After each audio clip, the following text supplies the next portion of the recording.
Welcome to episode 12 of the PDS podcast. In today's episode, we'll be chatting with our guest all about the Northern Tornadoes Project, storm chasing, severe weather reporting, and more.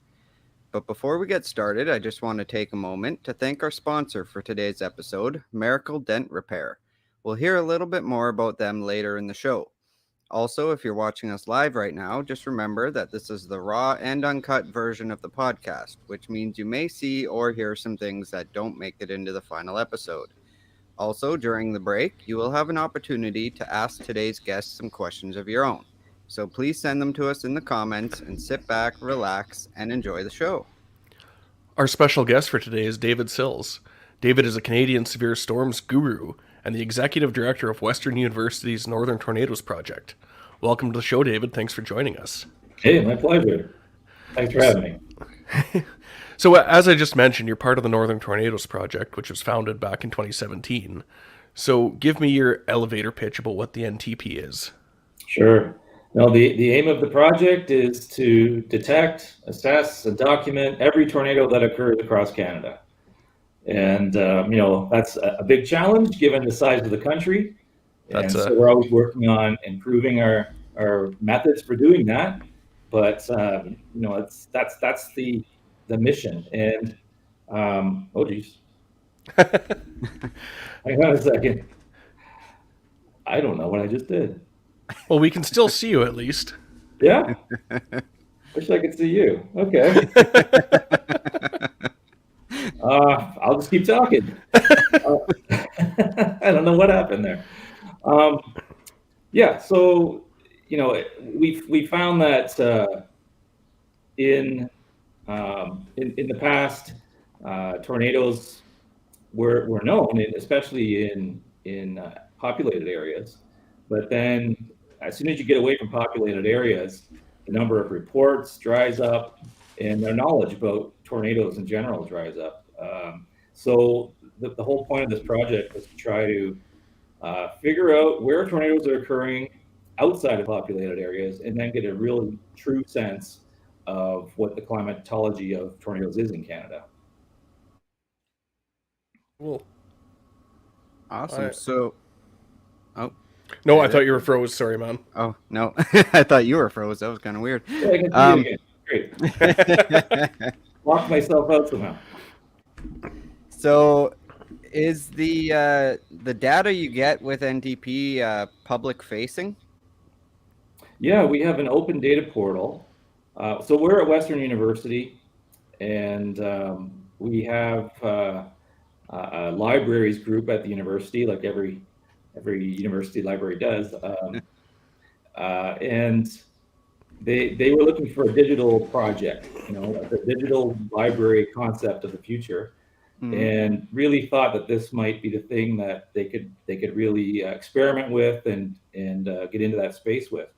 And so they've dedicated quite a few resources to helping us get all of our data online, have our map dashboard of all of the tornado locations.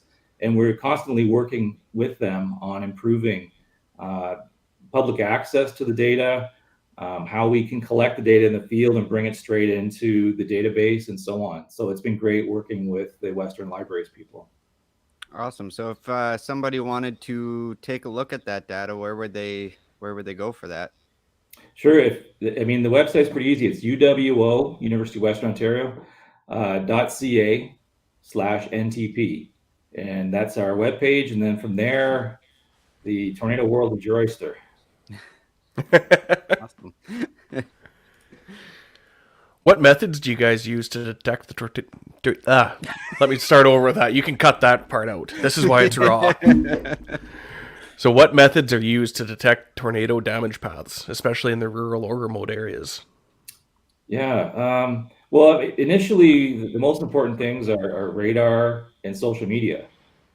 We need the radar to know where the severe storms are and where a tornado may potentially have occurred. So we map out all of the important storm tracks so we know where to look for damage. But at the same time, we're getting reports in through social media. One of our partners is Instant Weather, and they've got hundreds of thousands of people across Canada that are reporting what they're seeing, and we get get copies of that, so we're kept in the loop in real time on what's happening, and so we start to build up this picture of where damage may have occurred and how intense it might be. If it's in a public area, then obviously you're seeing lots of video, and sometimes you don't need to even confirm that a tornado actually happened. It's very clear from the photo or You from can the see it. video that, the tornado is happening. But in other cases, you might just get the occasional report, hey, I had a bunch of trees down that, that wasn't there last week. And that just might be the clue to look in that spot. And then, we've got high resolution satellite imagery we get from planet.com. It's global high resolution daily satellite imagery. So we can zoom in on that area and look at the exact time, plus or minus a day of when the event occurred, and kind of do a back and forth, flipping back and forth. And if there is damage associated with that, and a long narrow path associated with a tornado, it just pops right out of the imagery. So that was something that we discovered in 2018. It's like, wow, we can get this imagery, and the tools are there to really make this stuff pop out. And suddenly we were seeing lots of damage in areas away from population. One of the areas where it really surprised us was Quebec. And that's kind of north of the Montreal, Quebec City corridor, where, it's very populated there, but there haven't been a lot of tornado reports through the years. But it's just north of there, in the forest north of there, we were seeing all kinds of tornadoes, like some really big ones. It's going through the woods, and we picked them up with a satellite imagery, and suddenly we were dealing with the largest outbreak of tornadoes in Quebec history, in our very first year. So we thought, whoa, we've hit a gold mine here. Thankfully for Quebec, it slowed down after 2017 and 2018, and that isn't the hotspot anymore.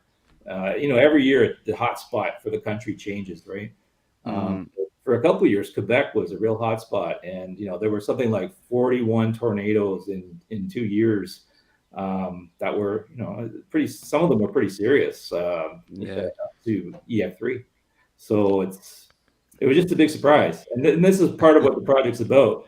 Is we want to be surprised. We want to know where things are happening where we didn't think they were happening before, and that was certainly one of the areas where we just didn't expect to see that level of activity, and it's really opened our eyes.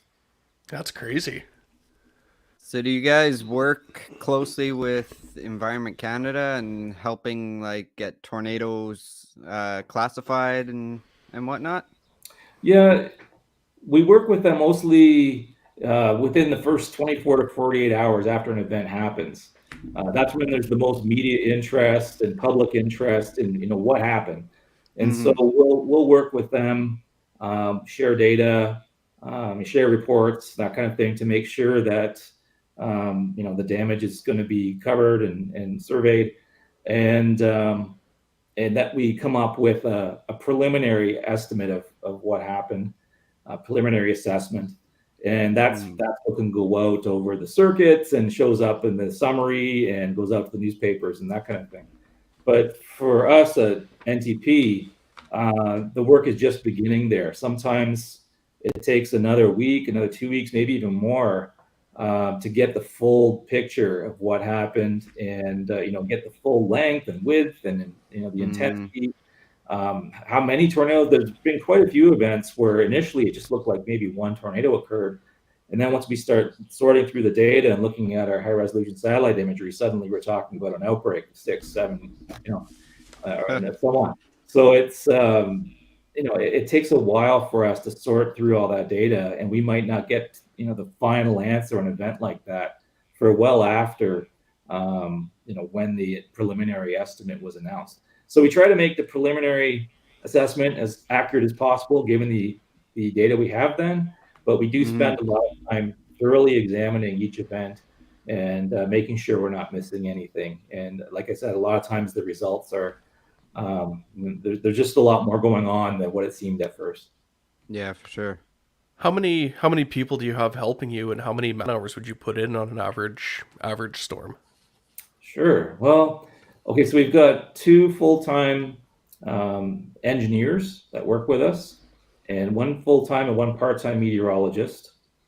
Another research assistant, a whole bunch of grad students, the library staff. I mean, it's getting to, for NTP, I think we're getting up to a dozen or more people that are involved in making all these events happen. And the engineering and meteorology part is really a unique thing.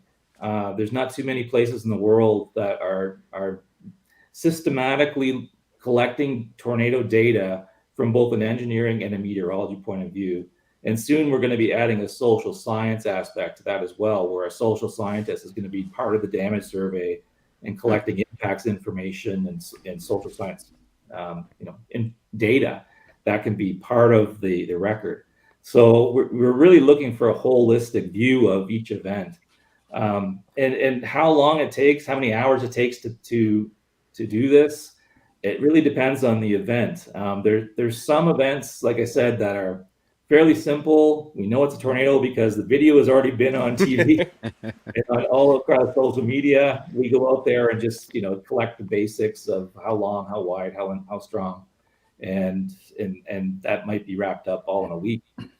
There are other events where, say they occur out in northwestern Ontario, away from population areas, and the satellite shows us that there's something big happened. There's a lot of trees down, but it's not really clear what's tornado, what might be downburst. And in those cases, we end up sending out an aircraft to do aircraft aerial. And so that gets very high resolution data to the point where you can see every tree and the direction they're down.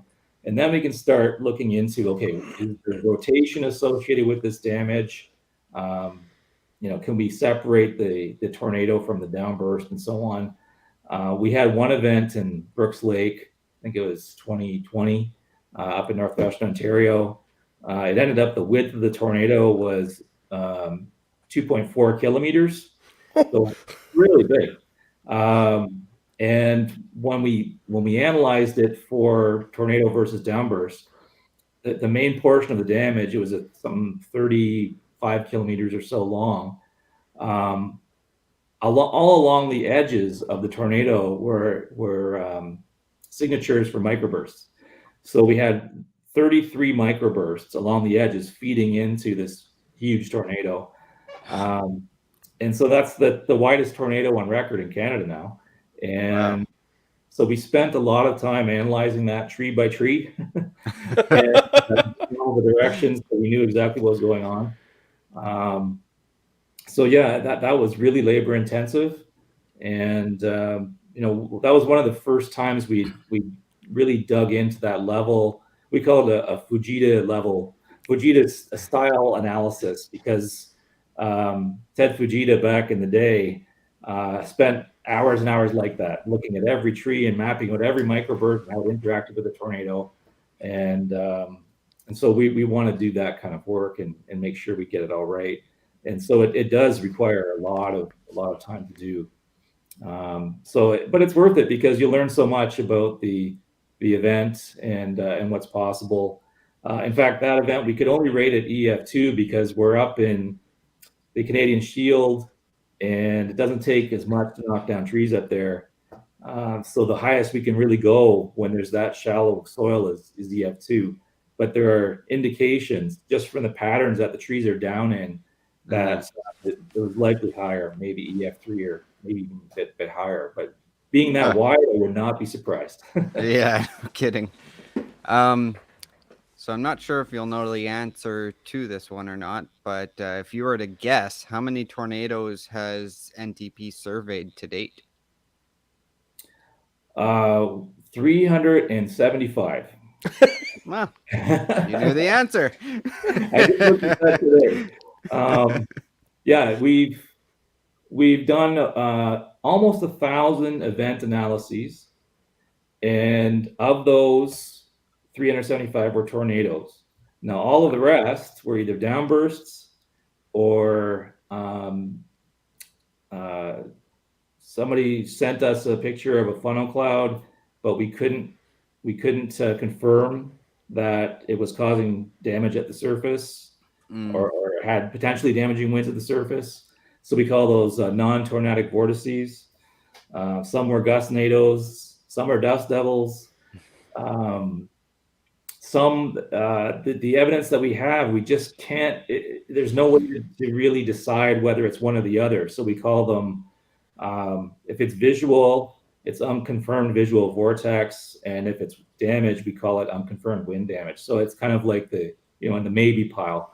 We'll probably never get enough evidence to get it out of the maybe pile, but just an indication that something happened, and we recognize that. And whoever took that nice picture of the funnel cloud story, we can't confirm it as a tornado, but we'll count it as one of these unconfirmed visual vortices.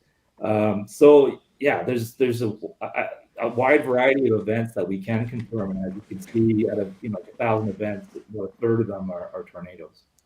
I'm willing to bet you got a ton of dust devils last year from the prairies. Yeah.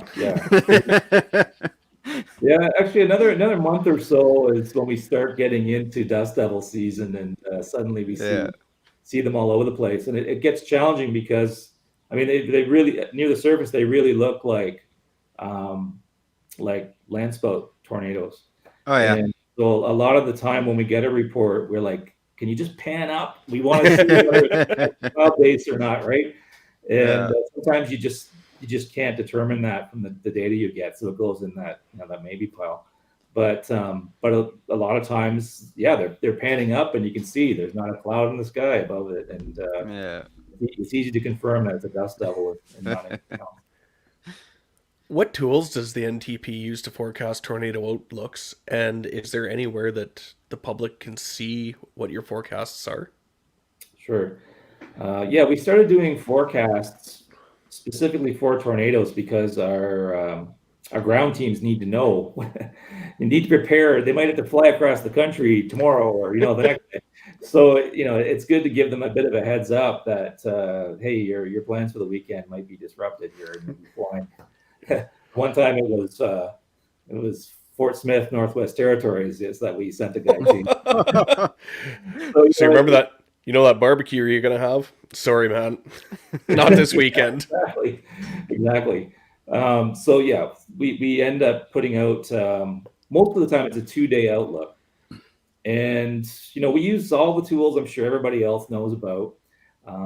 All of the great SPC tools that are available online, a lot of the modeling data, and then the climatology and everything else that goes into the tornado forecast. What we do as far as making them public, because we really don't want to be competing with Environment Canada on a tornado forecast and tornado watches and warnings and that kind of thing.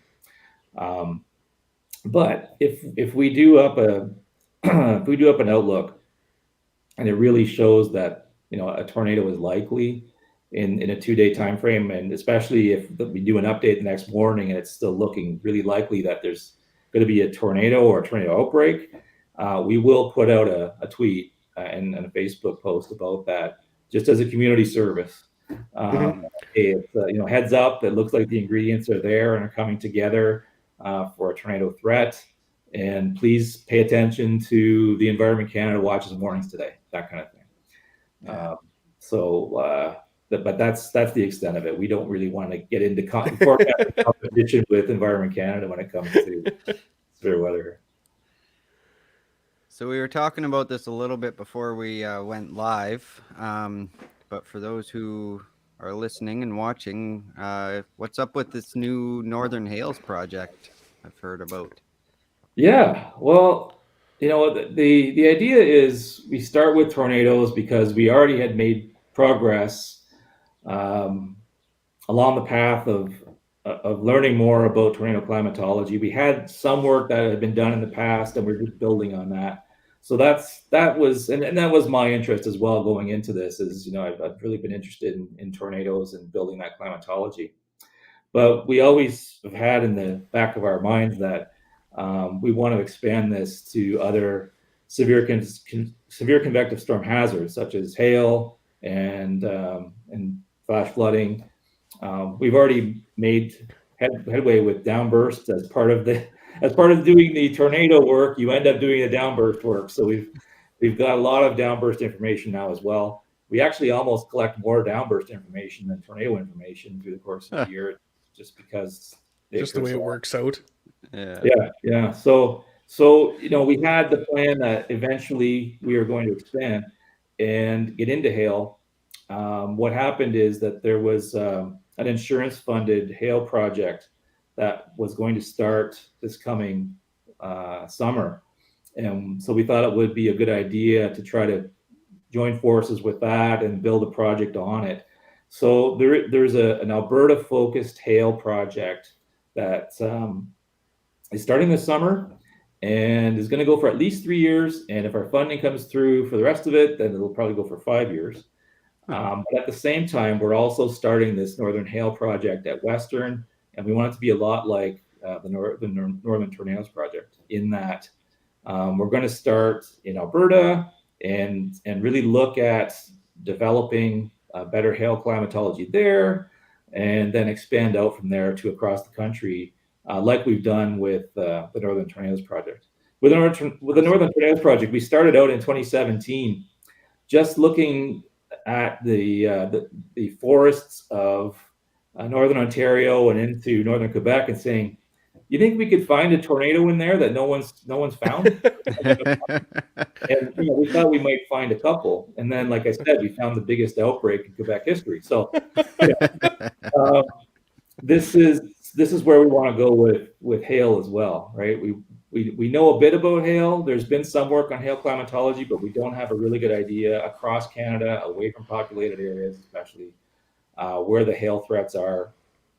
And so we want to put the resources into making a hail program like the tornado program, where we're really improving our knowledge of where hail is occurring and what the risk is across the country, where the big hail occurs, and where the hail might actually get deep.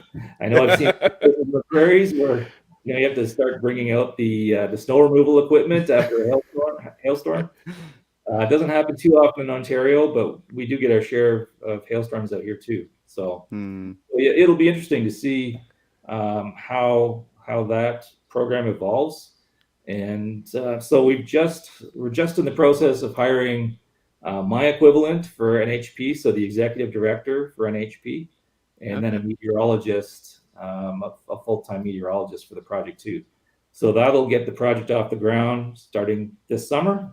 And like I said, pending successful grant applications, it'll get quite a bit bigger. Oh, that's awesome. Incredible. So I have one last question before we go to break about NDP, and that's simply, where can I get one of those awesome hoodies you're wearing? Yeah, look at that, eh? Let's see, it's Western.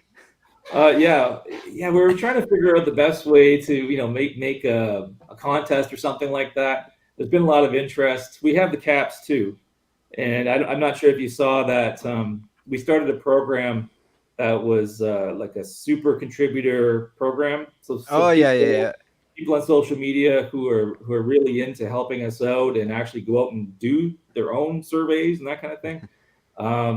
We call them super contributors and give them the ball cap and all that stuff. So we've got that program, but we're gonna have to figure out another program to get these things out there. So even just a merch store, we could fund the project for you. Yeah. No, they're nice to wear over the winter. That's for sure. Yeah, I bet. Thinking about tornadoes over the winter. I can't imagine you'd be wearing it much while you're doing tornado surveys, though. No.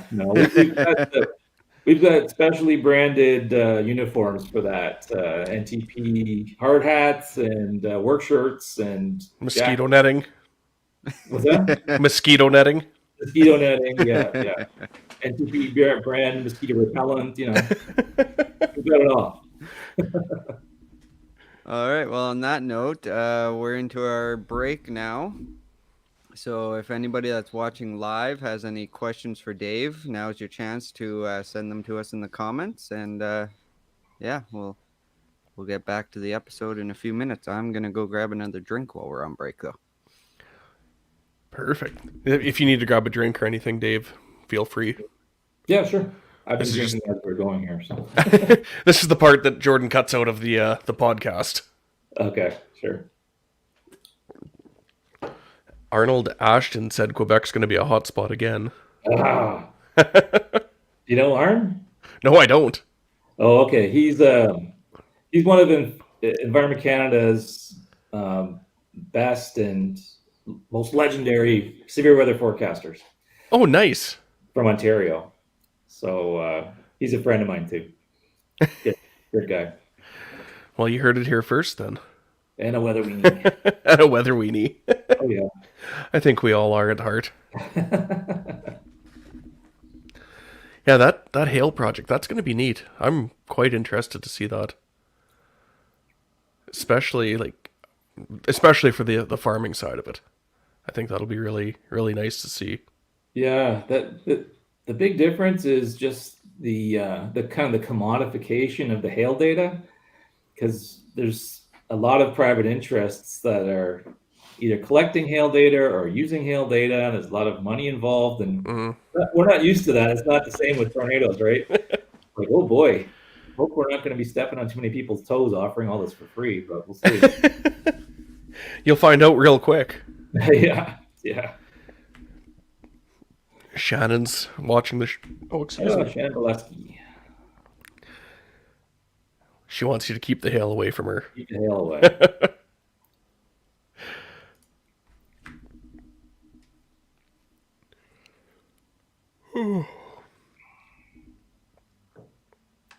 So that ate up.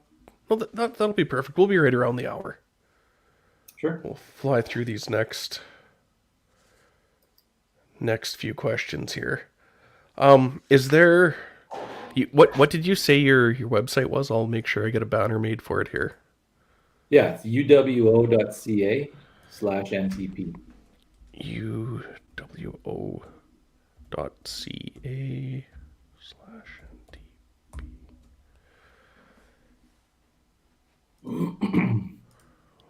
Does that look right? That's it. Perfect. I don't think we had a banner for that. Because at the end, when we get your social media stuff and all of that, we've got you on Twitter and we've got your website, but we don't have the UWO website. Yeah, I think on the Twitter, I think you put David_Sills, and it's actually Dave_Sills. Oh, okay. Let me fix that.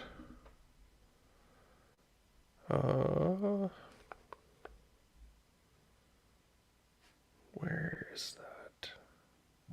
Oh no, he's got it right. He must have just done. He must have done that on the advertisement. Yeah, sure.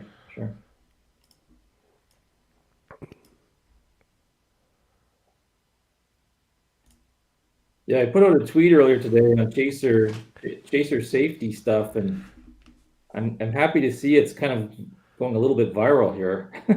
Excellent. On you guys familiar with Chuck Doswell? I'm not. Really? Wow. Amazing. I don't think I am. I don't know. Yeah, it's totally amazing. When I was coming up, when I was your age, Chuck Doswell was this storm chasing god. Like he was the guy, and he put together a document on how to chase safely and responsibly. And Okay. It was kind of like the Bible for many of the years where I was chasing actively in, I guess, the 2000s. And he's retired now. He's still active, but he's retired. And I just don't think a lot of people are reading that article anymore. Oh, no kidding. That's something that could definitely come back. So, yeah, no kidding. I figured that out today with a good picture of Chuck. I mean, it's hard. He's unmistakable with the cowboy hat and the whole works. So, and it's really taken off. So I'm really happy to see that people are getting to look at that article again, and it's quite good. It definitely needs to make a resurgence. Yep. There's been a lot of. Anyway, I'm not getting into that.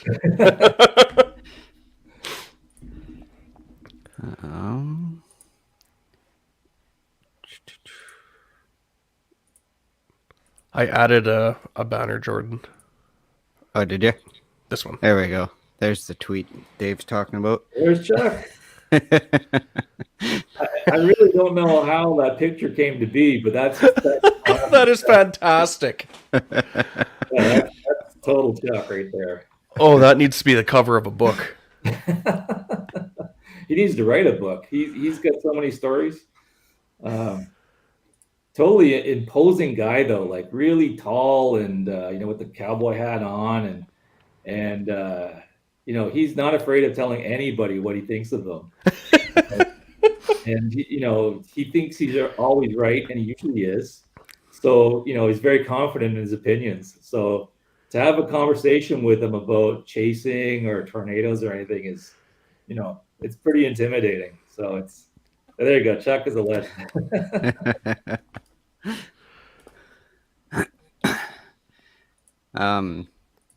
That UWO link banner. Yes. Is that what you added? Okay. Yeah.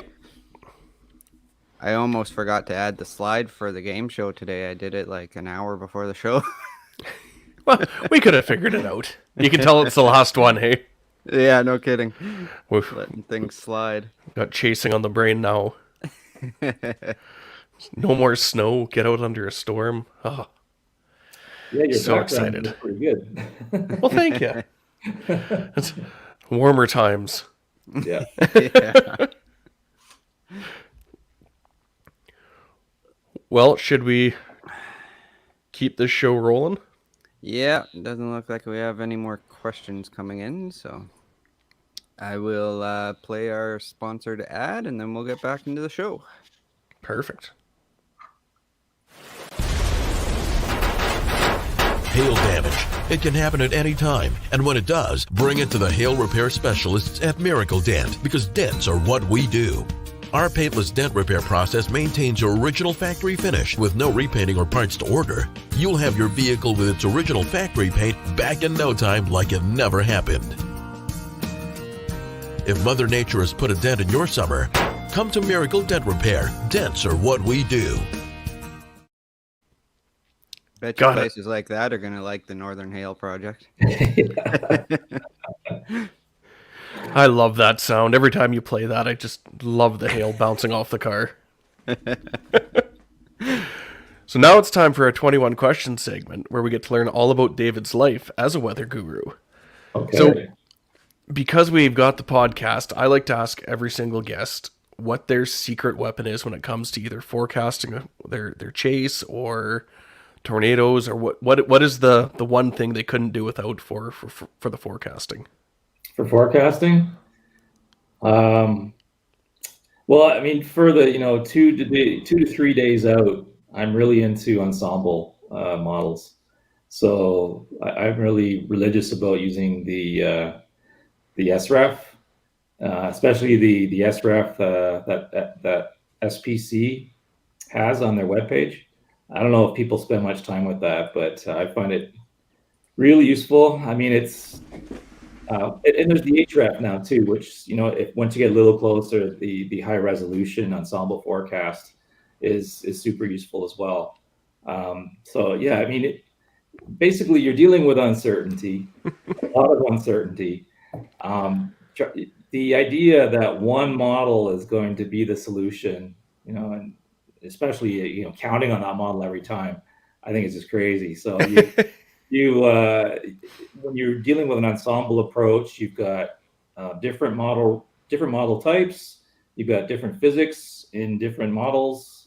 So just different runs that are varying slightly, and give you a picture of what's possible.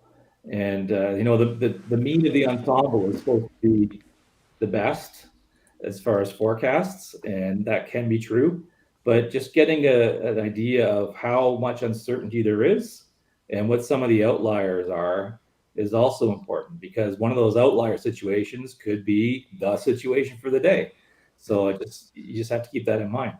So yeah, when it gets within a 2-3 day range, I'm all about the ensembles and really picking up on the uncertainty associated with the setup, and what parameters are the ones that are really the most sensitive and are the ones to watch. That's awesome. That question started out as me just being selfish and wanting to get everyone's secrets, but over the season, I've really loved how every single person has answered it differently. Not one person has answered that question the same. Like, it's basically just look at everything every day, all the time. That's what I've gotten out of it. More data, Right? Yeah. No, that's neat. I really like that. Anybody who does forecasting, more data. So on that note, can you suggest any places that a person wanting to learn about the weather should look? Yeah. Well, I mean, I hate to say it again, but the SPC site is amazing for the amount of information they've got on there. Mm. And then you've got the tutorial videos on there about tornado forecasting that are just amazing as well. So it's such a great site that they keep up there, and all top notch people that work there, all top notch um, uh, tools and technologies that go into that site. If they'd only cover a little bit further north than some, I know, right? and we've been working on them over the years. Can you just extend that window just a bit further north? So definitely spend a lot of time there. And as far as Canadian stuff, yeah, it's really difficult. The community is so small in Canada, the severe weather community, as far as like people working in the university environments and generating this kind of knowledge, and the forecast offices are pretty I would say insular. Like there's not a lot that gets out of them except the official products. It's not like in the US where each of them has their own web page, and you get a really good sense of who's behind the forecast. It's just it's just a different culture in the Canadian forecast offices. So that's a little bit harder to get behind the scenes and maybe pick the brains of some of the people that are putting out these watches and warnings every day. Although Arn Ashton is on this podcast, and he's one of the guys that's one of the best as far as trying to get information out to people. So way to go, Arn. And we have now got his name down to reach out to for season 2. That's right. He himself is a big source of information. So, if you want to know anything, he's done the severe weather. He's been on the hot seat in some of the biggest severe weather situations in Ontario in the last, 20 years or so. So, he's got a lot of the experience. Probably one of the most experienced tornado forecasters in Canada, if not. Oh, there he is. Yeah. and he's so humble too. Really quick before the next question, he was asking if any of us are planning on venturing south for chasing this year. I'm not sure about you, Dave, but Curtis and I are heading out on April 30th for the month of May. Going down to Tornado Alley.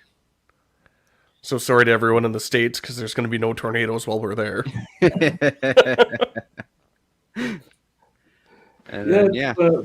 I get down in the U.S. Every once in a while. I chased there 2004 and 2005, like with a big group, and had a great time. I mean, this is ages ago. This is before you had internet in the vehicle, and it was just a different world back then. And not that many chasers. But I went with my son in 2015 or 16 and did some Northern Plains chasing in July, and had a really good time doing that. So that was great. But, I'm so busy with the Tornado Project now. I'm really just getting out on, after work chases, and if something happening on a weekend. I did get out with a friend, Travis Farncombe, and headed out to Saskatchewan and Alberta in the middle of June last year. It looked really good. And the stuff in Alberta didn't do so great, but we really kind of rolled the dice and thought something could happen in Saskatchewan. and followed the boundaries. That's, I guess, another thing that I use a lot is boundaries, as a boundaries, to try to focus where it focuses convection.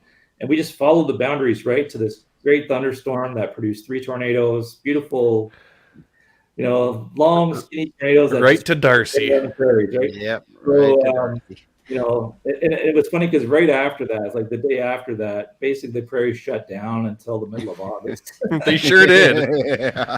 For that one you're talking about, I was safe at home sitting in my lawn chair. I was nowhere near that. Yeah. I was watching yours and Travis's Twitter feeds and swearing when quite.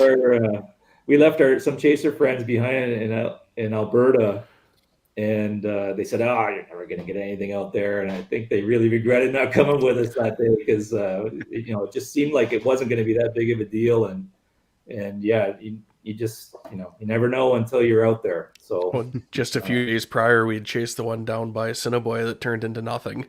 I was feeling kind of dejected. I actually met Travis down around there. That's right. Yeah.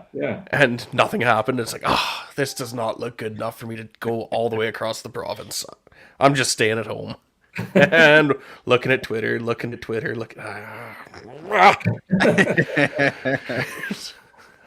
to mow the lawn.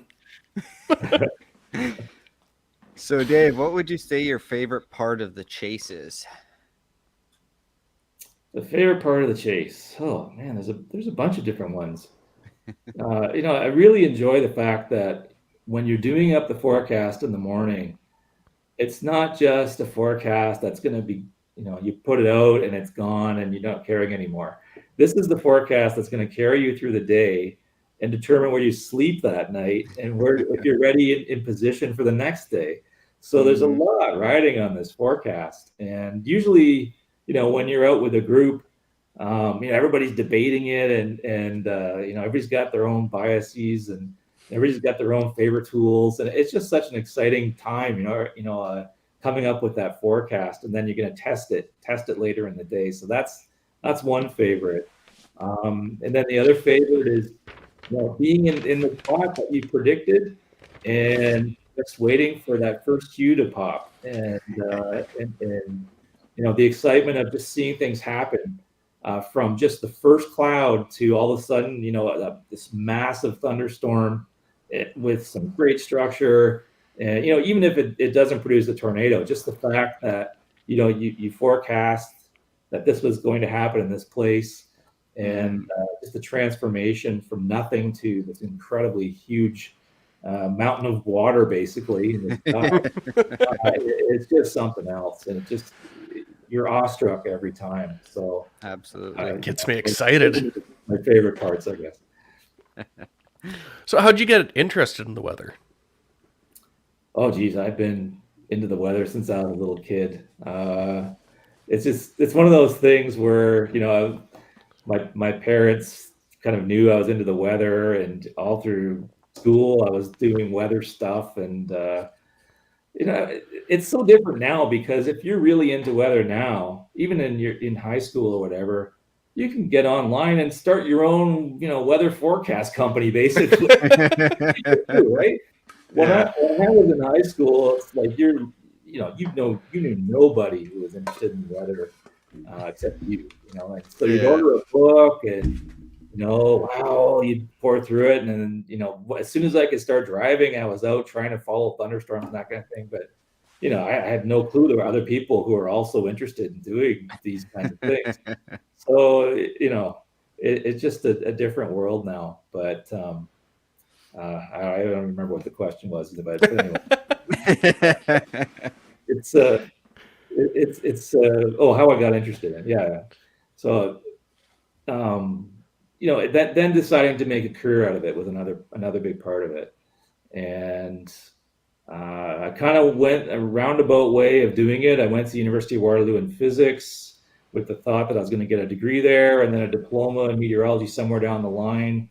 But then I figured out when I was at Waterloo that I was going to have to major in something like solid state physics or nuclear physics to get through that program to get to the diploma. I said, this isn't for me. So I transferred to Europe and got into the MET program there. And the world kind of changed there. And And yeah, I really wanted to get into be a Environment Canada forecaster, like an ARN. And I kind of got cheated though, because right when I graduated, the government shut down their training program and put a hiring freeze on for 5 years. I thought, yeah, now what do I do? So that's how I Crap. ended up getting into research and ended up getting a PhD. And looking at the influence of the Great Lakes on severe weather and dangerous air quality. And so it all tied back to severe weather, and here I am, doing this job totally dedicated to severe weather. And I do have to mention, the resources for this program.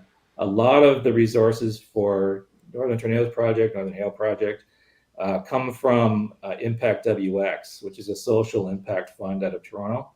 And so, this is a really unique situation in the world to have, a donor funding major projects like this, that it just would not get funded otherwise. If you tell a government funding agency you want to go look for tornadoes in places where no one lives, they're not going for it. Yeah.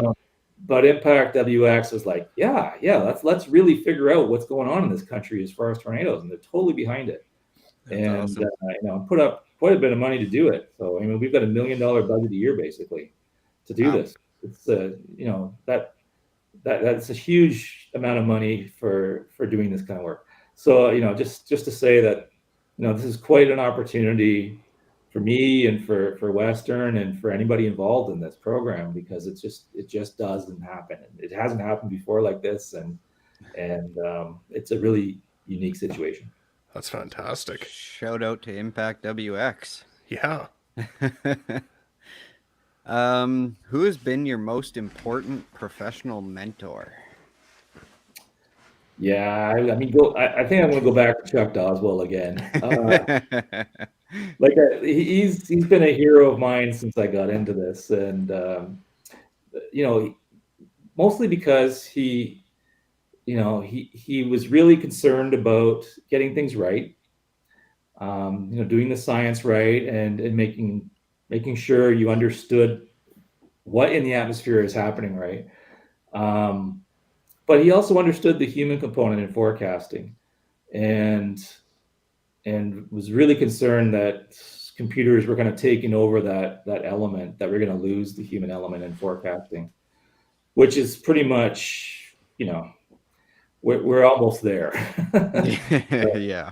Issuing the watches and warnings is one of the last areas where the human input into the prediction process is still really important.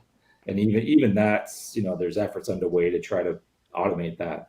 But anyway, just to say that, he's a guy who really had his heart into this business and put everything he had into it. And you could really tell he was very passionate about it and dedicated his life to it. And all aspects of it. Like I said, he was a major chaser and very generous with his time. He'd come up to Canada, give presentations at certain conferences and workshops, and just a great guy in the weather biz, and known around the world for that as well. So like I said, you guys didn't even know who that was. So No. You're boning up when this is done, because I will be. A figure, yeah. What's changed the most since you started chasing? Oh, it's got to be the internet access. That when I first did my first chase with the group. I don't know if you know Mark Robinson, Storm Hunter. Yeah, he and I went down and joined his group of friends, Dave Lewison, Scott McPartland, and those guys, down in the States. And either you had to go to a library to get internet access once you're out in the field, right? You had it in the hotel usually, but once you left the hotel, it's either go to a library or try sniffing around to see who's got an open internet that you could just latch on, data, and get going. And so that was the story in that 2004, and there was was one day. This was May 12th. So this is the Attica, Kansas tornado. Mm. And that's the one where Scout McPartland got the first tripoded video of a roof coming off a house. You see the tornado come by and the roof just kind of lifts off into the air. So we were chasing with those guys. And that day it was a good setup. And like I said, we were sniffing around for data. We were in the middle of, it was Southwest Kansas, like middle of nowhere, basically. We pull up to this gas station, and one of us says, "Hey, we got a signal! We got a signal!" Everybody gets on a laptop, trying to download as much as possible. We got just enough information to know that we were about 100 kilometers west of where we needed to be.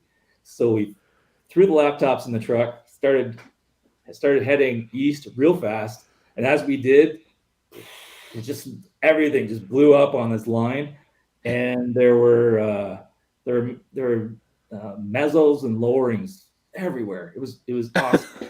Supercells everywhere. Tornadoes dropping here. You got the Dow driving this way. One Dow is driving the other way. People are, it was chaos. Yeah, and we don't have any radar in the car like you do now. We were just going off data that we had an hour and a half ago or something like that. So, it was really kind of chaotic, but quite, it was really fun and challenging too. And I almost think now that you've got the radar in the vehicle, you could get in more trouble now than you could get back. Because you can actually see where the hook echo is. Well, if I just slide in there, I might be able to. I can get a little closer. Yeah. Back then it was like, geez, I don't know where this is going, so I'm just keeping back, right? So it was just a totally different thing. And Hide like the screen. Back then, it was just the start of Chase Tours, and a couple of them were out there. There was a couple colleges that had started a course, so a couple of them were out there. But there was nothing like the traffic jams you get into now when you're around the storm. You actually sometimes felt like, hey, we're the only ones on this storm, even though you weren't. But like it sometimes just because there weren't that many people out there. So yeah, it was just a different world. I'm not sure which one's better, but I enjoy having all of the internet in the car and knowing more about what situation I'm in. But there was kind of a ignorance is bliss back then, Yeah. So what did you do as a job before you started your career in weather? Well, let's see. I painted. I was a camp counselor. I edited a phone book for a town. Oh, that sounds terrible. That was one of the better ones. The next one was I worked at a wildlife rescue place for a total of 2 days. I thought it was going to be great. I was going to be out rescuing wildlife, but the owner had different plans for me, and she said, "Okay, the first thing you're going to spend is the first week cleaning out the raccoon cages." And I was like, oh boy! So once I nearly passed out from the fumes coming out of these raccoon cages, I'm like, okay, that's enough for me. And that took 2 days to figure that out. Yeah. But it wasn't long after that I got into doing stuff that was weather related, and just try my best to get into stuff that was weather related in the summers and that kind of thing while I was doing undergrad and so on. So I didn't have too much job experience outside of weather before I really got into the thick of things. What would your biggest challenge have been trying to get into the weather? Well, like I said, I wanted to be a forecaster really bad. I wanted to be able to be the one that pushed the button on the warning, and that was kind of that dream kind of disappeared, and so I had to gig my career a bit. And the funny thing is though is I got into research, got my PhD, and then I got hired by Environment Canada in the research section. So the research section is basically developing tools and new technology and stuff for or in support of the forecast operations. So I had seen what they were doing in the U.S. with I don't know if you know the spring program and hazardous weather test bed and those kinds of things that you kind of have a parallel office. So I said, hey, why don't we try having a research support desk, like a desk in the operations area where someone in research, me, could sit in the forecast office and be part of the the severe weather goings on. I can bring the research tools in, and I can bring out what the science gaps are, and let the scientists know. And actually, it was pretty successful for over a decade. I had this research support desk going, and various people went through it, forecasters and researchers. And so that was really fun, and it got me back to where I wanted to be in the forecast office. But the biggest frustration was, and Arn knows this, who's on, is I never got to push the button. I always ended up having to beg the person on the desk to push the button. So, but So- I learned a lot, and good friends, and just being in an office. It's a fun environment a lot of the time. Is it a literal red button?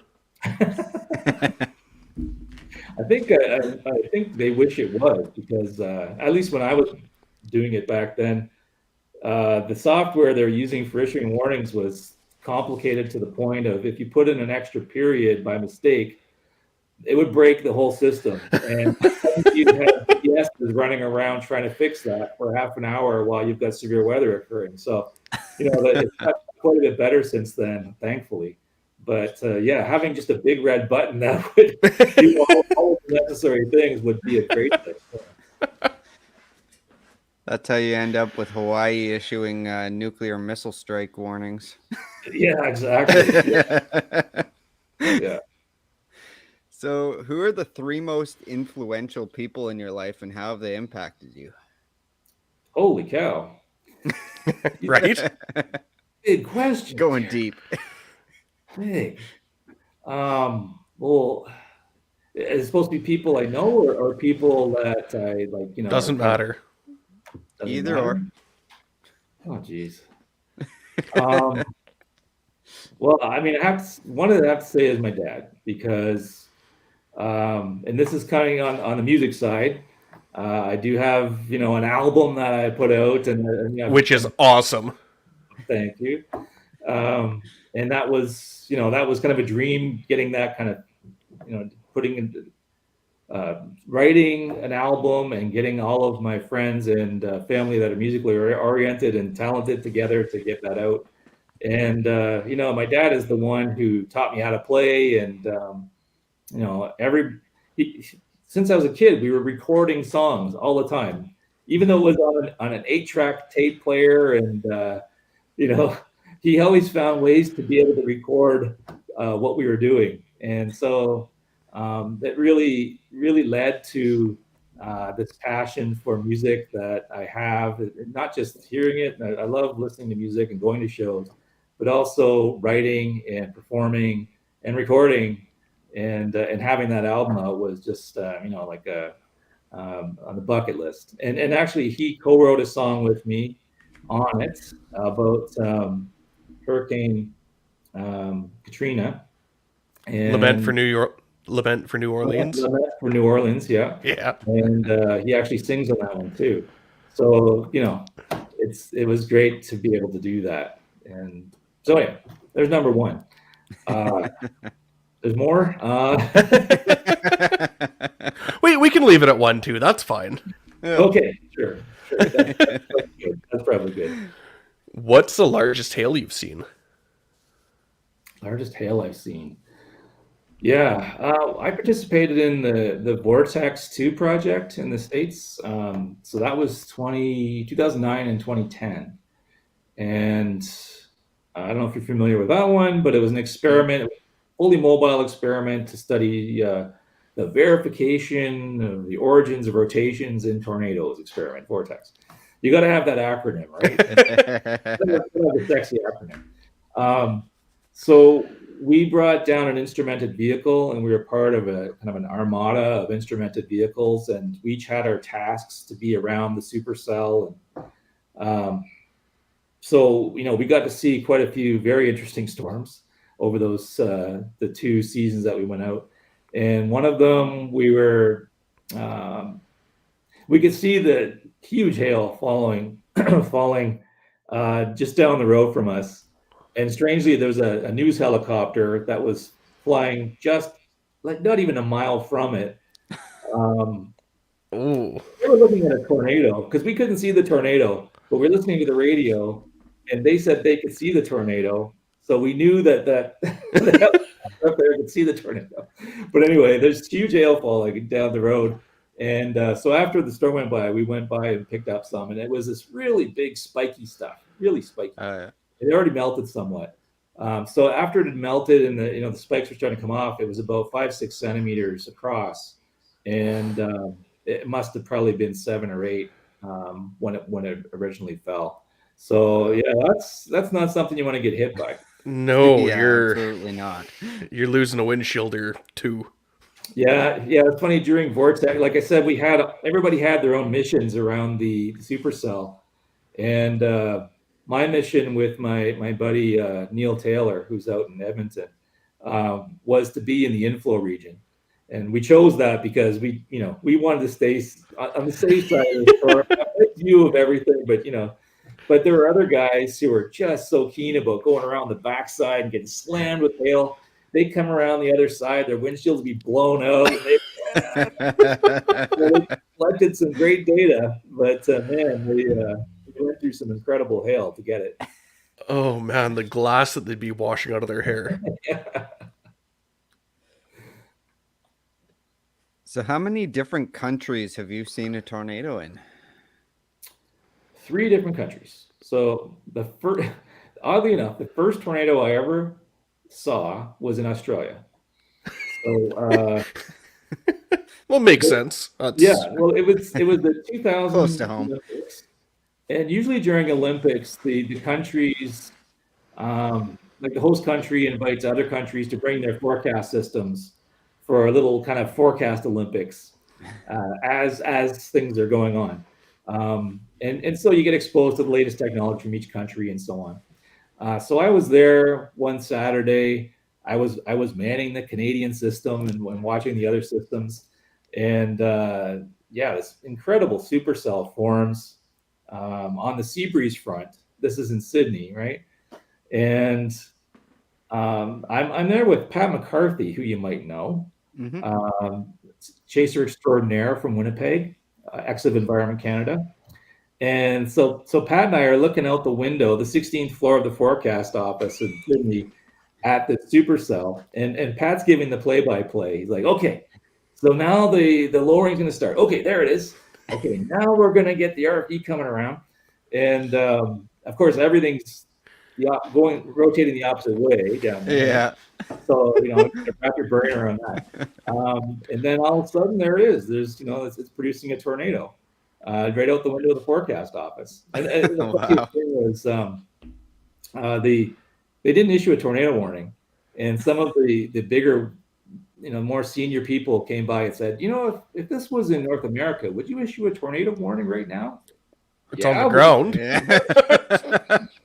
But Australia, they really hadn't gotten. They're quite a bit behind as far as tornado warnings go. They just thought they'd panic the public if they issued a tornado warning. And they're really cagey about putting anything about a tornado in the forecast or in a warning. I think things have changed there now because of the work that has been done on tornadoes there since. But back then, it was just not something they were prepared to do. Put out a tornado. Oh, that's nuts. Yeah, Wow. yeah. So I saw my first tornado there, and actually, another funny thing was that we saw it, and then no one was going to do anything about it. So I said, well, can we organize a damage survey? And they said, oh, I suppose. Let's see if we can get a car together. So a bunch of us jump in this car and head out, and suddenly we're talking to all these Australians and going through their backyards and looking for damage. And we're on the Australian news as tornado investigators, and it was great. I ended up writing a whole journal paper about the whole thing. But anyway, that escalated very quickly. it did. So that was my first, and then my second was in the States. That was that 2004 Attica tornado, Medicine Lodge too before that. So that whole day there was tornadoes all over. So those are my first tornadoes in the States. And in Canada, my first tornado, I actually saw kind of by accident. And this is after chasing for years in Southern Ontario. It's so hard to find tornadoes in Southern Ontario. It's so murky in a storm situation. Yeah. I was with my family. We were going down the 401, the main highway. I see a storm come up, and I said, everybody's kind of busy in their books and stuff. I said, hey, do you mind if I just kind of pull off and head towards the storm? Oh, yeah, go ahead. And so I'm heading up, and, get some nickel hail falling, and then take a left and turn in, and there's a nice lowering. So I stopped the vehicle, and I said, well, if there was going to be a tornado, it'd be right there. And my son says, well, what about right there? So I look over, and there's a tornado right next to us. It's a weak thing, but it's in the field next to us. Holy cow, I'm looking over there. And my wife says, well, what about in front of us? And then there's another tornado right in front of us. Just, weak stuff. But, this guy comes flying down the road. He says, is that a tornado? Is that a tornado? And I said, yeah, that's a tornado. He said, oh, get the hell out of here. So I thought, with all these tornadoes dropping around, I think maybe we should back off just a bit here. So just, backed off a couple kilometers, turned around, and it was all over. It was, when I looked at it on radar afterwards, it was just this kind of just a blip. Just happened to be in the right spot at the right time, and just this, weak tornadoes popped up. And yeah. But anyway, yeah. So that was my first 3 tornadoes in 3 countries. That's awesome. I don't know how many people have seen 3 tornadoes in 3 countries. I know Pat McCarthy has, because he saw the one with me in Australia. But I don't know how many people have seen tornadoes in multiple countries. It's probably not many. There'd be a very, very select group, I would imagine. Yeah, probably. Yeah.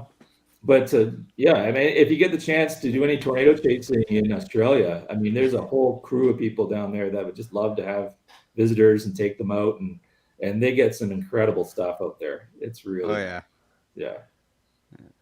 I have a few Australian chase buddies. I'm always seeing their posts on Twitter. They get some pretty nice stuff. Yeah. What was your biggest failure, and what did you learn from that experience? Whoa, biggest failure. And you can't use the raccoon cage because you've already used that. Jeez, biggest failure. I have a hard time thinking of a big failure. I mean, I guess it was, the biggest letdown was not being able to be in the Environment Canada program and having to readjust everything in my life, basically, after not being able to get into that. So it's not so much of a failure as like just a lost opportunity. And that's the same thing. You see the forecast that did go through before it got closed down. They called them mock training, and now it's MOIP training. And there's a lot of camaraderie that's built between forecasters that go through these programs together. They're really tough. You have to really know your stuff, and they're kind of weeding people out as you go. And the people who make it through the other end, it's quite an experience. And so it's really a bonding thing. And so a lot of the forecasters have gone through that and had that bond and made really good friends through that. And I just feel like I never got the chance, right? It just, I had that taken away from me. So I always felt kind of bad about that. But but they've now, like I said, they've gone to this MOIP training, and it's similar, I think. So people are getting that experience again, and making these bonds again that can last a lifetime. So, out of all of the amazing weather events you've covered or experienced, which one's the most important or stands out the most to you? Oh boy,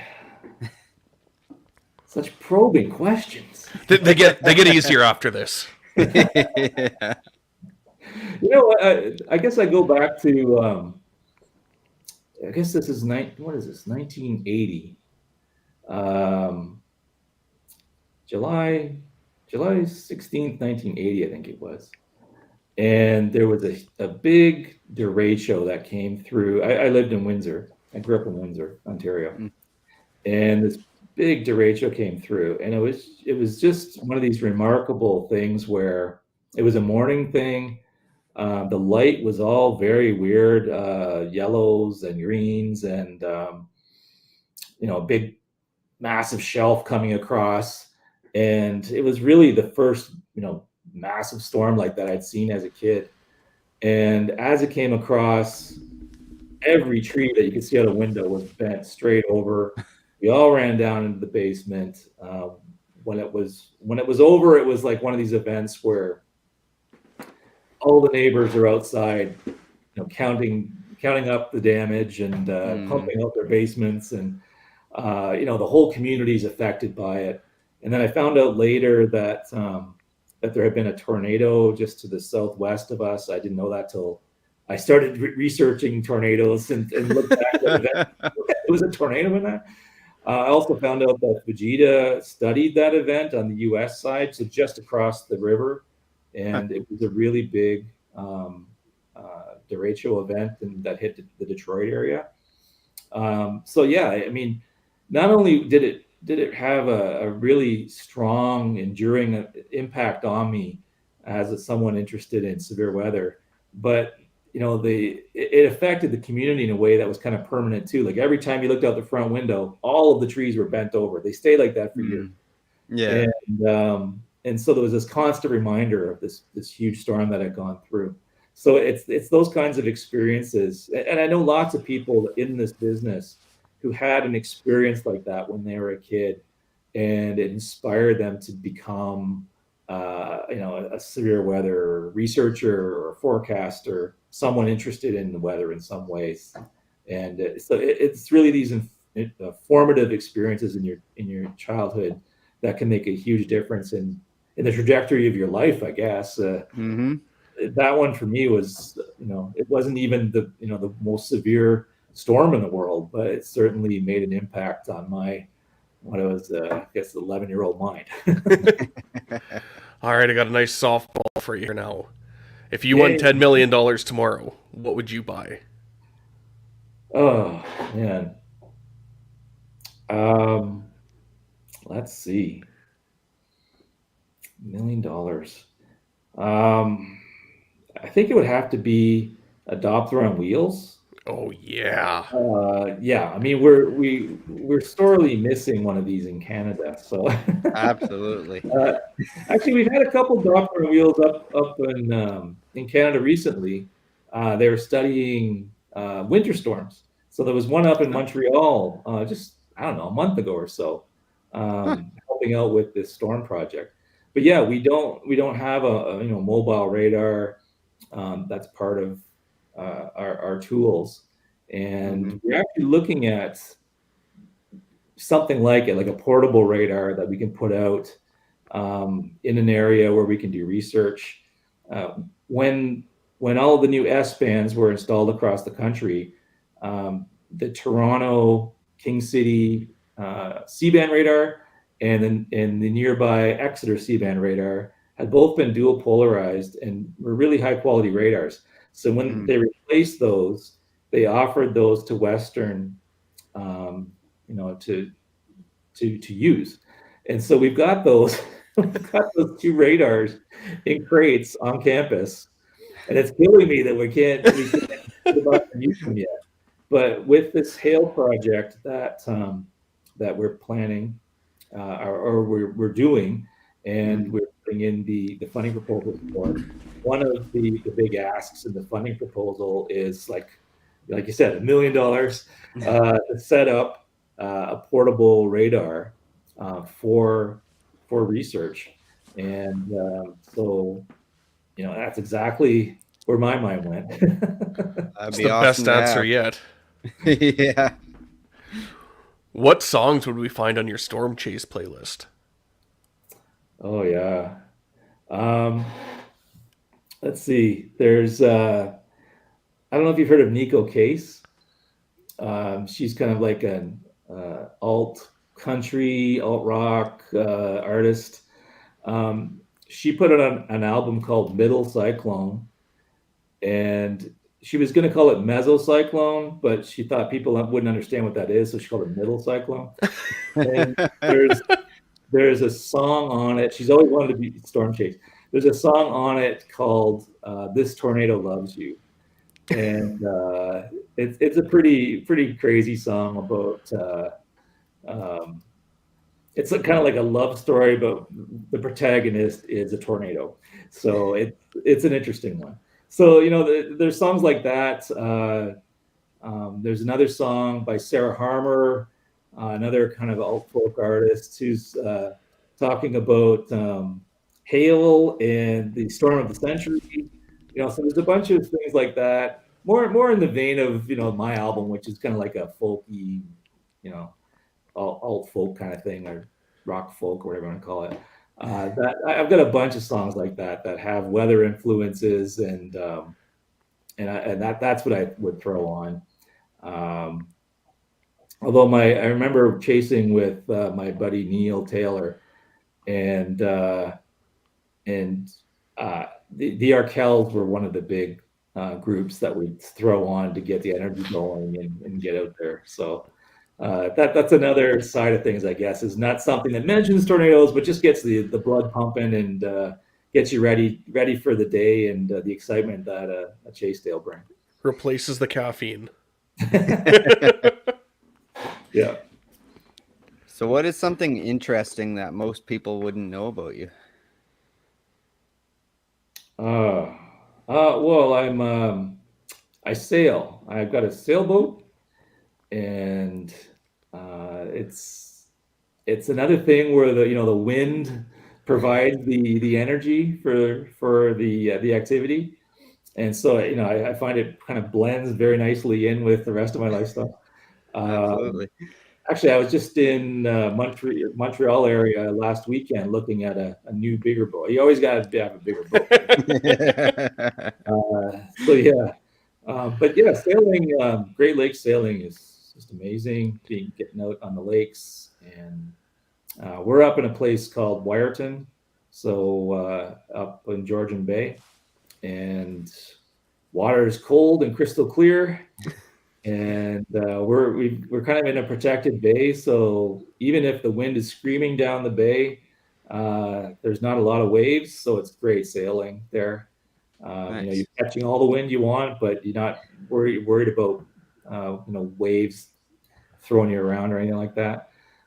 So yeah, it's and I've certainly seen my share of storms as we were waiting to sail or trying to get in time before a storm or something like that. So You're running away from one. yeah, exactly. You don't want to be chasing a storm on a sailboat. Bad idea. That brings us into Shannon's question here. Have you ever seen a water spout on your boat? No, but I've tried. A lot of the water spouts that occur in the Great Lakes occur in the fall, and so the boat's already out by that time. And just in the last few years, I've gotten pretty good at knowing what conditions are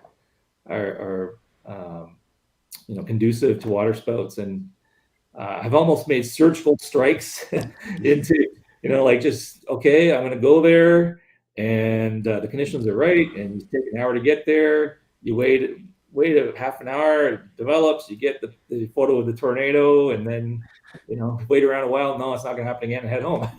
So it can be that good. It took me a long time to get to that point because I was very frustrated with water spouts for a long time. But I think the Southern Ontario chasing community is getting really tuned into water spouts in the fall now as like here's another max in activity that we can go after. And you're spending on the beach, and it's just terrible. There's not much that's wrong with this picture, right? Summer water spouts are, they do happen, but they're not as frequent, and hopefully I'll end up seeing one. Hopefully not while I'm sailing, but from the dock or whatever down the bay. That'd be great. If you could be remembered for one thing, what would you want it to be for? Yeah, no, I just contributions to meteorology in Canada. I did a paper in the last few years that kind of reviewed what had been done in Canada as far as meteorology goes, and we pioneered so much. Like a lot of the early work on radars for weather and detection of storms was done in Montreal at McGill, and a lot of the early work on hail had been done at U of T and in a lab and in the field in Alberta. I mean, there's decades of hail and supercell research in Alberta. The first storm chase vehicle was out in Alberta. So it's a lot of this stuff we Canadians just don't know about, right? I mean, it's just like it disappeared. Where in the U.S., there's kind of this mythology that develops around things that people just don't forget their history there, and really build it up. And so I really like bringing these things into the open so other people know about it. But also, I've done a lot of work on how the lake breezes in Ontario affect severe weather, how the dry line affects severe weather in Alberta and parts of the prairies, and all of this work on tornado climatology. So it's all just increasing our knowledge about how storms form, where they form, helping Canadians understand the severe weather around them and how it may change due to climate change is another part of it too. So this is, I'm hoping this is part of the legacy that I leave behind, is just an increased knowledge and an increased thirst for knowledge about severe weather in Canada. Terrific. That's awesome.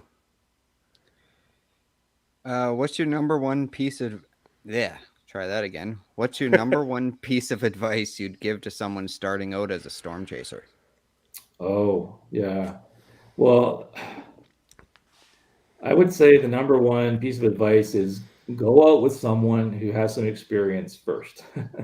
I mean, it's very easy just to go out on your own, and a lot of people do it. I mean, I did it as well, but it's just a lot safer, and you learn so much more when you go with someone who knows what they're doing, and you get that head start that you wouldn't get otherwise. And there's a lot of people out there who'd be willing to help out that way. Come chase with me, and I need someone to help me chase because I don't like chasing alone, and you can, and it's not all that safe chasing alone in the first place, but bring someone along that you can teach and that can pick up the skills and pass them along, right? So I think that's an important thing, is when you're just getting started out, see if you can pick up somebody, see if you can attach yourself to somebody at least for one chase or more, that knows what they're doing, so you pick up some good habits and don't develop some bad ones. So what year to date has been your most successful as far as storm chasing? Boy, I think, I think last year was my most successful storm chase year so far. Got out there with Travis in Saskatchewan. We did get a bit lucky, but we played the boundaries and knew where we were going, and ended up in just the right spot and saw 3 tornadoes there. Yeah. And then ended up seeing another um, water spout over Lake Huron, where again I did the forecast, got out there, like I said, almost surgical strike, and bang, it's there, right? And so when you start getting that feeling like, hey, I actually know what I'm doing, that's a good feeling. And you want to do it again and again, of course. So you just have to try to make the time to get out there. But yeah, I mean, four tornadoes in Canada in 1 year, for me, that's like that's never been able to accomplish anything close to that in the past. So You're one of very few people who can say last year was their most successful. That's fair. true. What is one question that you wish we would have asked you? Geez. This is the last one too, I promise. I don't know. You guys have asked a lot of great questions. Maybe what is so much better about chasing on the prairies compared to Ontario? What is? Oh, when we get into a southwesterly flow in Ontario, we're getting high humidity. We're getting pollution coming up from the Midwest. It's haze. It's murk. Even if you get a storm with structure, you can barely see it unless it's right on top of you. So it's really difficult. It can be dangerous that way too, because you're just not seeing things. And we tend to get really HP kind of storms too. Everything's rain wrapped and messy. Get out in the prairies and you can see forever. All the structure is like right from a textbook. The bases are high. You can see for forever. This tornado that I saw with Travis, the 3 tornadoes, we thought we were right on top of that thing, and we were 15 kilometers away from it. We saw pictures of people that were 30 kilometers away from it, and they looked just like ours. I couldn't believe it. It's just amazing. Chasing in the prairies, and you guys are spoiled out there. That is true. You're right. I mean, our chase season is somewhat longer in Ontario. I'll probably start chasing within a month or something like that. Just going out occasionally and getting into stuff, and it can go right into October, right? Whereas it's pretty focused in the prairies. It just all of a sudden starts in June, and you get some really intense months there, and then it's just gone. Gone in a heartbeat. Yeah. So that's one of the things about we are doing a lot of work looking into how climate change has been affecting, and it does occur to me that you kind of push the temperatures up a bit in the middle of the country, and you could extend the severe storm season in the prairies by 2 weeks on each side, no problem, right?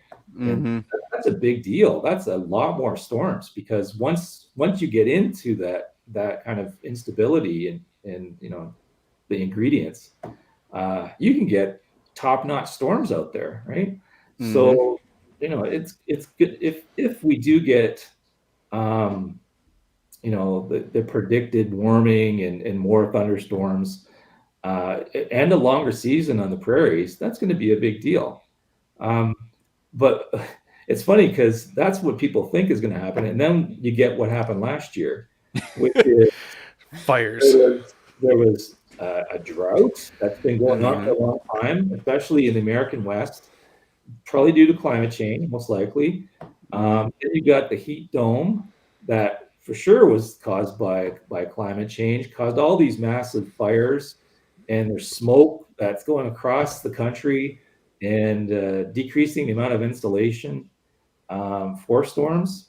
And the result is that between middle of June and middle of August, which is the prime period for thunderstorms and tornadoes on the prairies, there were no tornadoes, zero.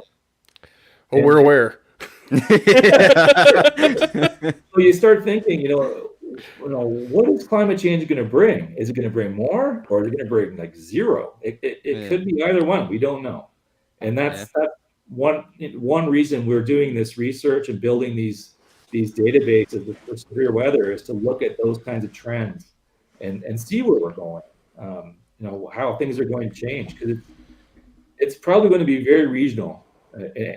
Any change that happens is probably going to be very regional. And one thing that I had a paper out recently that looked at the long-term tornado record for Ontario, and it doesn't show that tornadoes are really increasing in frequency, not really.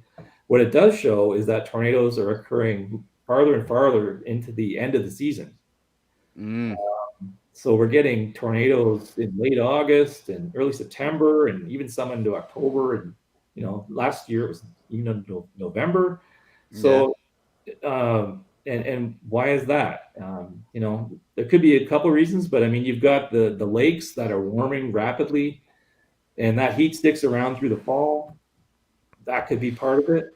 But just to say that, any of these changes due to climate change are probably going to be very regional in nature, and it's not going to be just a black and white change. It's going to be very, very kind of wonky, very regional, and we might not even realize the changes are happening right away until we get a lot of data, and then we'll look back and say, that explains why.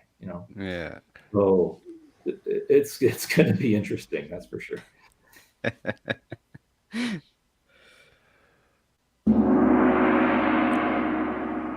The gong. The gong. So that means it's time for our game show for today, which is science trivia.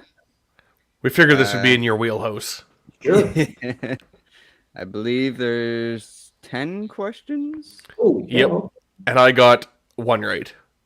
Okay. So I was thinking today we're probably going to give you like 3 guesses at least on each one, just to hopefully give you some better chances. Okay. Most of our game shows are multiple choice, but this one is not, so we'll give you 3 chances on each one. I'm up for the challenge. Let's go. So, question number 1. In what type of matter are atoms most tightly packed?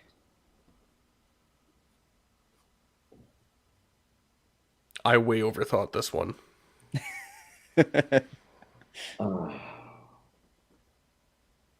What type of matter? That's interesting. You're overthinking it, I promise. I think back to like grade 5 physics. What comes to mind is a solid as compared to a liquid or a gas. So solid your answer? Sure, yes.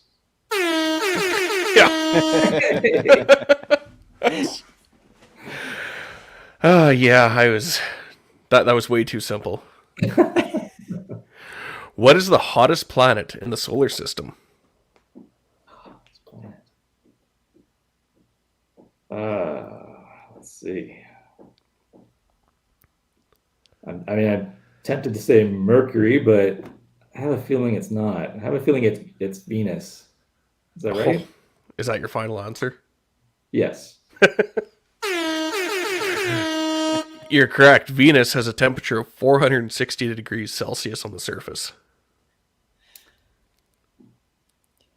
So, question 3. What is the opposite of matter?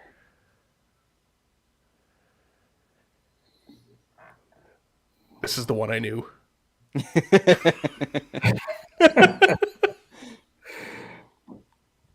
I think antimatter is too easy, so I'm not going there. I would say a vacuum. 2 more guesses. Okay. All right, well, I'll say antimatter. One of the few times being a Marvel geek has paid off. Which of Newton's laws states that for every action, there's an equal and opposite reaction?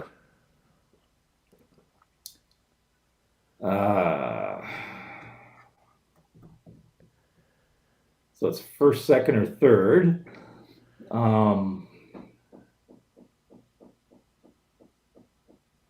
I think it's the third. Yeah. You are definitely smarter than a fifth grader. I think when I asked Curtis that one, he's like, I didn't even know there was a third. What do you mean? There's just one. So in 2004, what was discovered on the island of Flores in Indonesia? Hopefully I said that right. Wow, 2004.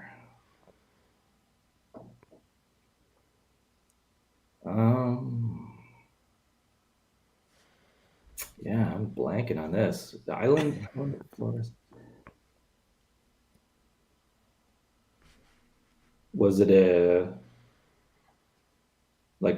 abandoned city?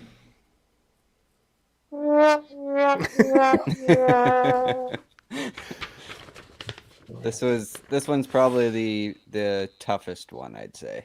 Yep. Okay, 2 more guesses, right? Yeah. While you're getting cheered on here, our listeners are saying you're doing great. My cousin Jerry. Hey, Jerry. Let's see. Island of Flores. Nothing's coming to mind.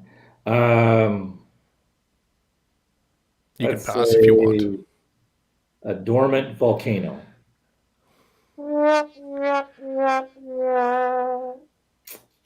Wow, one more guess.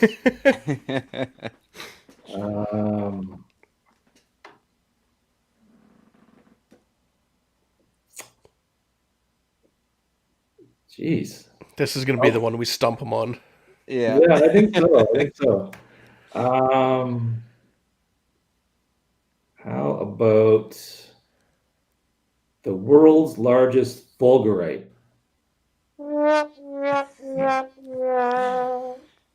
So the answer for this one is the remains of a hobbit-sized human. Oh, I do remember that. All right, this one's easy. Well, we'll give you a softball again. What is the nearest planet to the sun? Well, the question before he answered it was, what is the nearest planet to the sun? And Dave, your answer was? Mercury.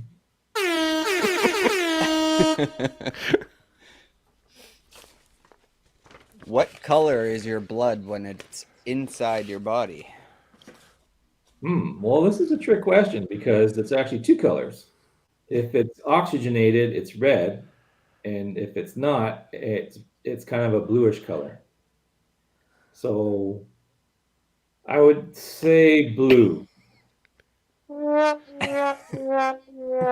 But also, you're right. Yeah. So we'll give you a right and wrong on that one. It says red. Blood contains hemoglobin, which is a red protein. Oh, okay. What would most people think? Isn't that the obvious answer, red? Yep, kind of a trick I would question. think so. And this one, this next question really pissed me off. I feel quite strongly about this one. I don't like it. Okay. So the question is Pluto a planet? Pluto is no longer a planet. It says not anymore. It's a dwarf planet. And I feel terrible. That's Got voted off the island. like, poor Pluto. That just bugs me. My sister-in-law was part of the conference that voted on this. So Oh, we need to have a talk. yeah. All right. Next one is, how many teeth does an adult human have? I believe it's 28.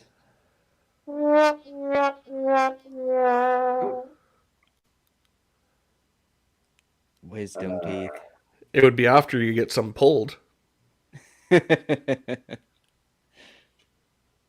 32? Now, is that including wisdom teeth or what? Yes. I'm assuming so, yes. Okay. Yeah. And the final, I got those pulled out right away. So Yeah, me too. just way too wise. I needed to get rid of some. The final one. This one's for all the marbles. all What right. tissues connect the muscles to the bones?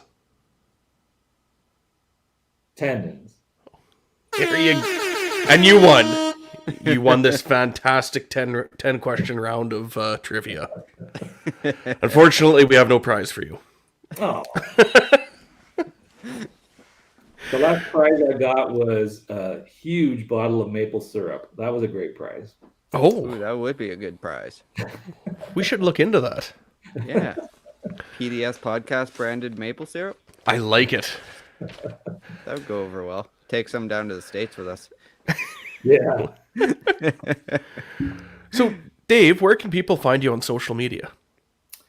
On Twitter, I'm at Dave_Sills. And all of my meteorology and professional stuff is on there. I do have a Facebook account as well, but that's mostly like family stuff. So you'd be very bored with that. It's all about your boat. It's all about the boat. Yeah. Yeah. So yeah, actually Twitter, I find, as bad as it can be as far as being toxic and all that. I mean, it is the place to be for severe weather stuff, right? It is. All of the chasers are on there. All of the emergency managers are on there. Anybody who's important in weather business is on this thing. So, it's a great place to be and connect with other people. Awesome. And you can follow us on Twitter at the PDS Podcast. You can follow Jordan at MB Storm Chasers on Facebook, Hey, you Twitter, got it and right Instagram. 12 episodes in, and I finally got it right. And you can follow me at 706 Photos everywhere. And last little bit, but if your podcast player lets you leave a review or subscribe, please subscribe to the show and leave the review, because that helps us get found by the search engines. Did you want to mention that link too? Oh yeah, and we'll let Dave mention the link. Sure. Yeah, so to get at all of our great Northern Tornadoes Project content, and there's quite a bit of it, you can go to uwo.ca/ntp, and we've just started a website for the hail part, so that's uwo.ca/nhp, and that's under construction, but soon there'll be all kinds of content there too. Awesome. Fantastic. And make sure you become a supporter on Facebook for the chance to win exclusive merch and prizes. And don't forget to head over to mbstorm.redbubble.com for your Storm Chase apparel needs. I also want to mention this is our last scheduled episode before Curtis and I head south for the month of May, which means the next time you'll hear from us will hopefully be live from Tornado Alley. We do have some plans to record some episodes in person with some guests while we're down there, so stay tuned for those, and we will resume our normal recording schedule after the chase season. And thank you again, Dave, for joining us tonight, and to everybody who's watching us live, I hope you have a great night. Yeah, thanks, Dave. That was a blast, and safe chases. Thank you.